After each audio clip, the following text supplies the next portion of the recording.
आता पाहूया टॉप 9 महत्त्वाच्या बातम्या।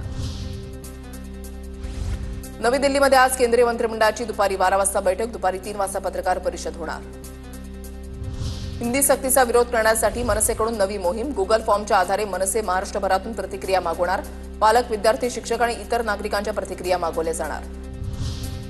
हिंदी भाषेबाबतचा अंतिम निर्णय 7 दिवसांमध्ये घेतला जाणार। सूत्रांची माहिती, शिक्षण मंत्री दादा भुसे विरोध करणाऱ्या राजकीय पक्ष नेते, संघटना, भाषातज्ञ यांच्यासोबत बैठक घेणार। बैठकीमध्ये राष्ट्रीय शैक्षणिक धोरणाबाबत सादरीकरण करून संबंधितांची भूमिका जाणून घेणार।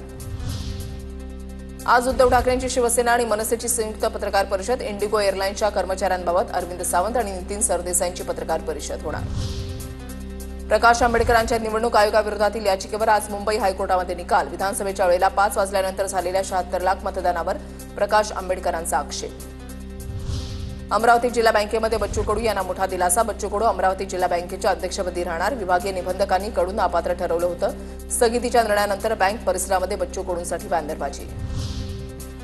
ड्रग्ज प्रकरणामधील आरोपीला पोलीस ठाण्यामध्ये व्हीआयपी ट्रीटमेंट, टेबल खुर्चीवर बसून मांसाहाराची व्यवस्था, खुद्द पोलिसांनीच मांसाहारी जेवण दिल्याचा आरोप। वाळूज एमआयडीसी पोलीस ठाण्यामधील व्हिडिओ सोशल मीडियावर व्हायरल। वाढवण मंदिराचं ड्रोन सर्व्हे स्थानिकांनी हाणून पाडलं। जेएनपीएकडून सुरू असलेल्या ड्रोन सर्व्हेला स्थानिकांचा विरोध। वाढवणच्या समुद्र किनाऱ्यावर स्थानिकांनी सर्व्हे रोखला। छत्रपती संभाजीनगरमध्ये 1.25 कोटींचे 1.5 किलो एमडी ड्रग्ज जप्त। ड्रग्ज तयार करण्यासाठी रासायनिक पावडरची तस्करी। एनडीपीएस पथक आणि एमआयडीसी वाळूज पोलिसांची संयुक्त कारवाई।